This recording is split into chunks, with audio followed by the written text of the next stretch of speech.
What's up, everybody? It's your favorite short things, favorite nerd, and today we are talking about the SH Figuarts Shore Trooper. You see what I... Forget it. And the SH Figuarts Death Trooper. It's funny, in the Hasbro review when I was talking about the Shore Trooper, I had heard a rumor that they were going to be called Scarab Troopers. And that rumor probably got... There's probably some truth to that rumor, and it probably got twisted along the way and ended up at Scarab from Scarif, which is the planet that they're on in the Rogue One film.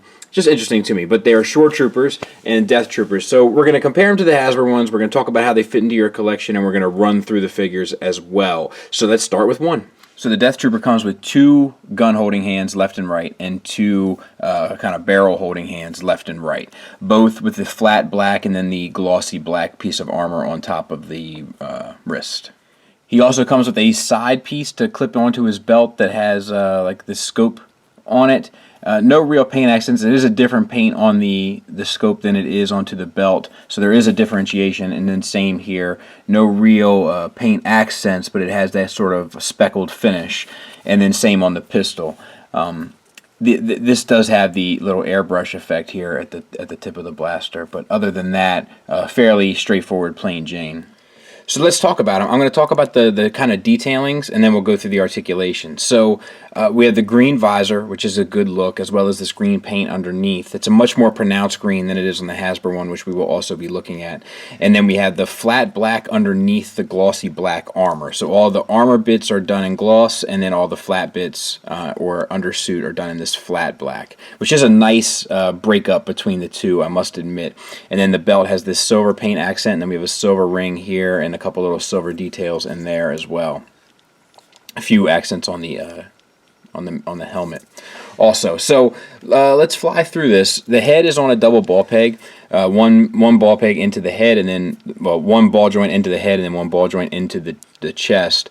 So you get up to there, down to there, side to side, and the swivel all works fine. Double ball peg in the chest to the abdomen, and then a single from the abdomen into the pelvis.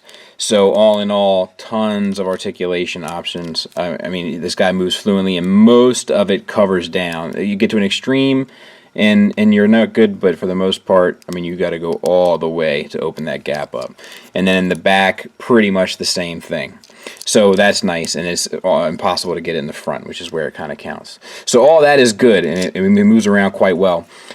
What we've kind of come to expect from a lot of these figures, we have a ball peg going into the chest, coming out to a disc hinge with another plastic floating piece to cover down on the joint.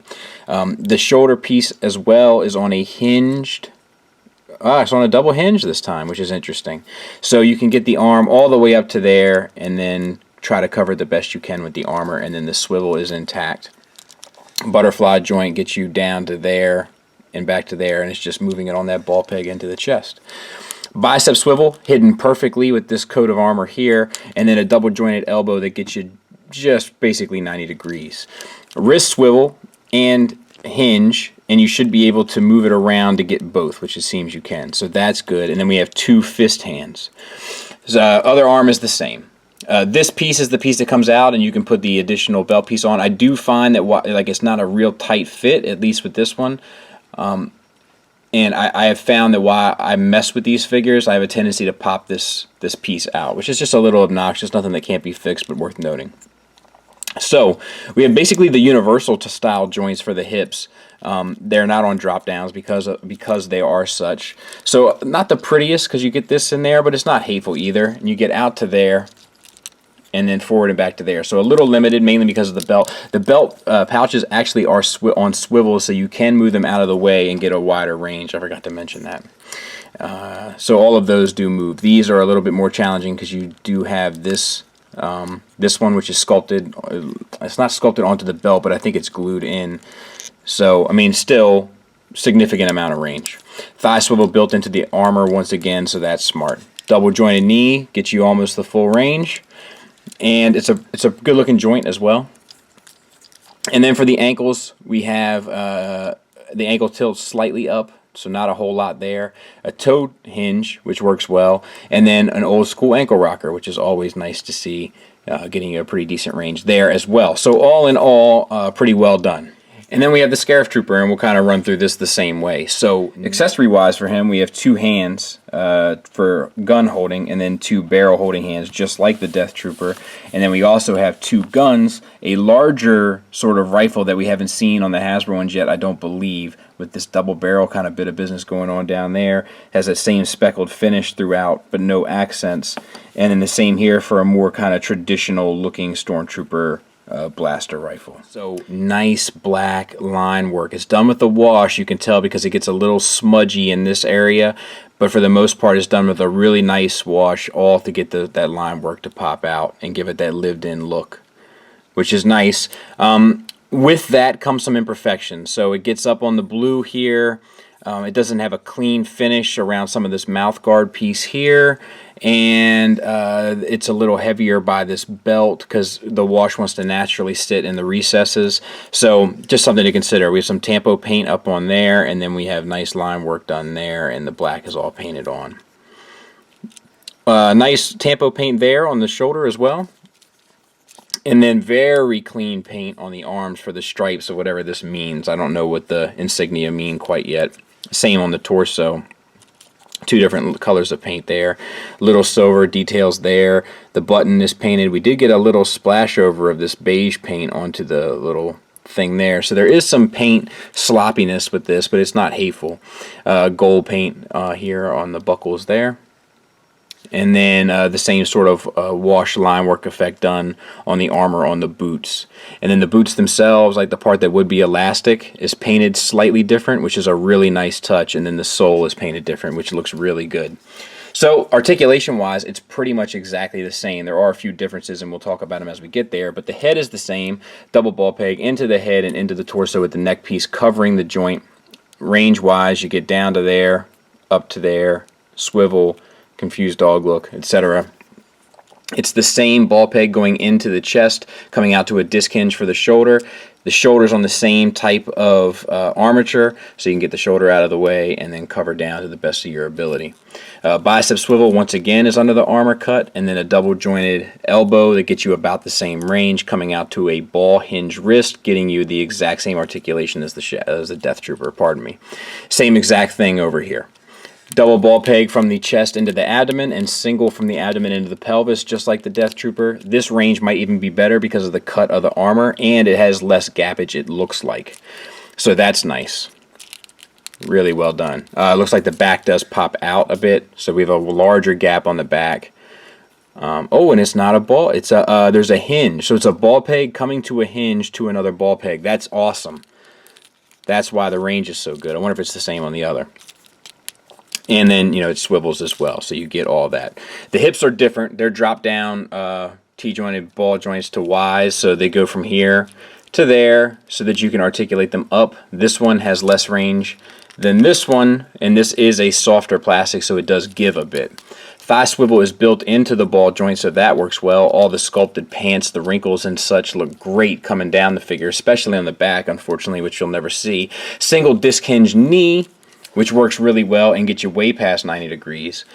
And then for the foot itself, you have an ankle tilt down slightly, up even less so maybe.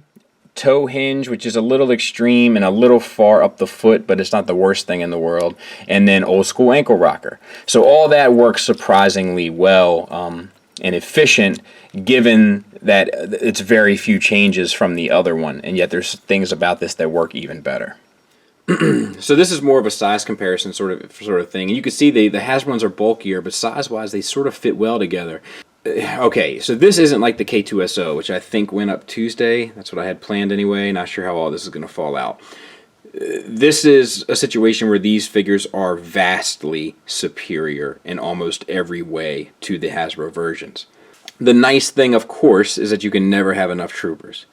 Except my wife would argue that because she hates my trooper collections. But, you know, and I get where she's coming from. It's, you know, it's like I have a, you know, a positive and a negative conscience about it. I'm just not sure if I should get any more troopers. It is beginning to be a little bit much. So this is the one I've been waiting to see for a long time in terms of how I feel about this. Because after I saw the movie, I was like, I need at least 4 Death Troopers and Krennic on a shelf by themselves. And I will say that I think they look good together, and I think, you know, in poses like this, you like a casual passerby wouldn't even notice the difference. I just saw that SH Figuarts is releasing an officer, like a Death Trooper officer. I'm not sure if there's more than one in the movie. Anybody know the answer to that? I might have to go back and look through. I'm supposed to get a Rogue One book, I think, for Christmas, so I might have the answer to this by the time you see it. But I am curious if there is more than one. If there is not more than one, I'm not sure I'm going to be able to justify another SH Figuarts Death Trooper. And it's not that it's not a great figure. It is. It's just that is an awful lot to ask when I already have 3. It's amazing how quickly you start to troop build with these Star Wars collections. Like, it just is a thing that happens naturally, I swear to God. Final thoughts wise, my only real complaint about the Scarif Trooper is sometimes the washes are a little heavy and it starts to bleed over inappropriately, and these soft plastic flaps on the hip skirts sometimes just aren't quite soft enough to get you, like, you know, if I could get his leg up just a little bit more, it would look a little bit more natural here. The Death Trooper, pretty much perfect. I will say that I swapped some hands out, obviously, on mine, and the Death Trooper hands, the connections aren't as tight, which is a little strange. I've never noticed that sort of problem before. It's probably one of those where it's just mine, because that's the type of luck that I have.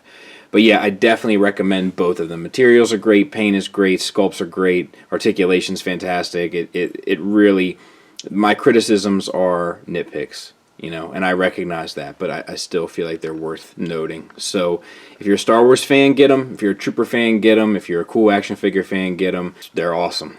SH Figuarts continues to amaze me. I will say, I hope that SH Figuarts, I mean, I understand that they're sellers and you can sell multiple ones, I get it, but I wish they would focus more on the characters and less on the troopers. Thanks for listening, thanks for watching, until next time, take care.